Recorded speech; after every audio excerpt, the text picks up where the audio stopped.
নমস্কাৰ বন্ধুসকল, welcome to my YouTube channel Assam career latest. আজি পুনৰ নতুনকৈ চাকৰি আহিলে অংগনাবাদী ৰিক্ৰুটমেণ্ট 2025ৰ ফালৰ পৰা।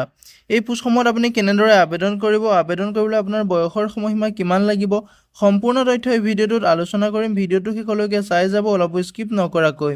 যদি ভিডিঅ'টো ভাল পায় তেনেহ'লে এটা লাইক কৰিব আৰু মোৰ চেনেলটোলৈ যদি প্ৰথমবাৰ কাৰণে আহিছে তেনেহ'লে চেনেলটো ছাবস্ক্ৰাইব কৰিবলৈ নাপাহৰিব। লগতে ভিডিঅ' ডেছক্ৰিপশ্যনত মই হোৱাটছআপ চেনেলৰ লিংক দিছোঁ, তাতে গৈ আপোনালোকে হোৱাটছআপ চেনেলটোত জইন হৈ ল'ব, যাতে প্ৰতিদিনে জবৰ আপডেটসমূহ সকলোতকৈ আগতীয়াকৈ পাই থাকিব পাৰে। যিহেতু ইয়াতে দেখিবলৈ পাইছে Anganwadi recruitment 2025 apply form for worker post, যিহেতু ৱৰ্কাৰ পোষ্ট মুকলি হৈছে অংগনবাদী বিভাগৰ ফালৰ পৰা। যদি আপুনি পোষ্টসমূহত আবেদন কৰিম বুলি ভাবিছে ভিডিঅ'টো শেষলৈকে চাব, অলপ স্কিপ নকৰাকৈ। সম্পূৰ্ণ তথ্য এই ভিডিঅ'টোতে আলোচনা কৰিম। ভিডিঅ'টো শেষলৈকে চাই যাব, অলপ স্কিপ নকৰাকৈ। লগতে ভিডিঅ'টো সকলো বন্ধু বান্ধৱীলৈ শ্বেয়াৰ কৰি দিব, যাতে সকলোৱে জবৰ আপডেটসমূহ প্ৰতিদিনে পাই থাকিব পাৰে।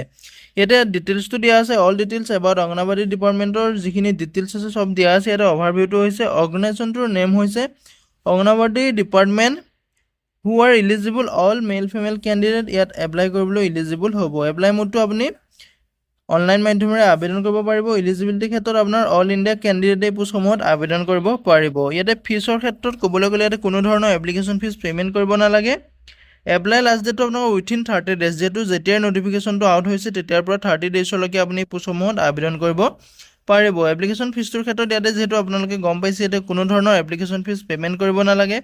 ভেকেঞ্চি ডিটেইলছটো দিয়া আছে, যিটো আপোনাৰ অংগনবাদী ৱৰ্কাৰ আছে তাতে ভেৰিয়াছ পোষ্ট দেখিবলৈ পাব। যিটো মেইন অংগনবাদী ৱৰ্কাৰ আছে তাত আপোনাৰ 305টা পোষ্ট দেখিবলৈ পাব। যিটো আপোনাৰ অংগনবাদী এছিষ্টেণ্ট আছে তাত আপোনাৰ 3592টা পোষ্ট দেখিবলৈ পাব।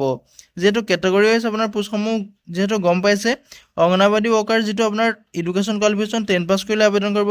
মেইন অংগনবাদী ৱৰ্কাৰটো আপুনি 10 পাছ কৰি আবেদন কৰিব পাৰিব। যিটো আপোনাৰ অংগনবাদী এছিষ্টেণ্ট আছে তাত আপুনি 12 পাছ কৰি আবেদন কৰিব পাৰিব। ইয়াতে বয়সৰ সময়সীমাটো দিয়া আছে। অংগনবাদী ৱৰ্কাৰ ক্ষেত্ৰত আপোনাৰ যিটো মিনিমাম বয়স 18 বছৰৰ পৰা মেক্সিমাম 35 বছৰ বয়সলৈকে আবেদন কৰিব পাৰিব।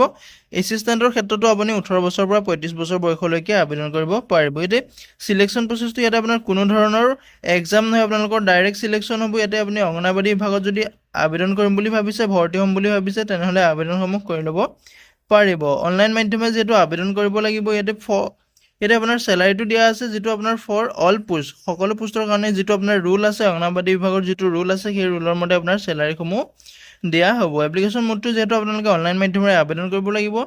যদি আপুনি পোষ্টসমূহত ইণ্টাৰেষ্টেড হয়, এলিজিবল হয়, ভিডিঅ' ডেছক্ৰিপশ্যনতে মই আবেদন কৰাৰ লিংক দিছোঁ, তাতে গৈ আপুনি আবেদনসমূহ কৰি ল'ব পাৰিব। কোৱালিফিকেশ্যনৰ ক্ষেত্ৰত আপুনি 10 পাছ 12 পাছ বেচেলৰ ডিগ্ৰী থাকিলেও এই পোষ্টসমূহত আবেদন কৰিব পাৰিব। অকল 10 পাছ 12 পাছ বুলি কথা নাই, যদি আপোনাৰ ডিগ্ৰীটোও আছে তেতিয়াও আপুনি পোষ্টসমূহত আবেদন কৰিব পাৰিব। কিছুমানে কয় যে বেচেলৰ ডিগ্ৰীটো থাকিলে কিছুমান পোষ্টত আবেদন কৰিব নোৱাৰে, বা ডিগ্ৰী থাকিলে কিছুমান গ্ৰেড 3 গ্ৰেড 4 লেভেলৰ পোষ্টত আবেদন কৰিব নোৱাৰে, কিন্তু সেইটো কথা নহয়। অংগনবাদীত যিখিনি পোষ্ট মুকলি হৈছে তাত আপোনাৰ 10 পাছ 12 পাছ বেচেলৰ ডিগ্ৰী থাকিলেও আপুনি পোষ্টসমূহত আবেদন কৰিব পাৰিব। ইম্পৰ্টেণ্ট ডকুমেণ্টসমূহ হৈছে আপোনাৰ চাৰ্টিফিকেট, কোৱালিফাইড এণ্ড এক্সপিৰিয়েঞ্চৰ আপোনাৰ যিসমূহ চাৰ্টিফিকেট আছে সেইসমূহ দিব লাগিব।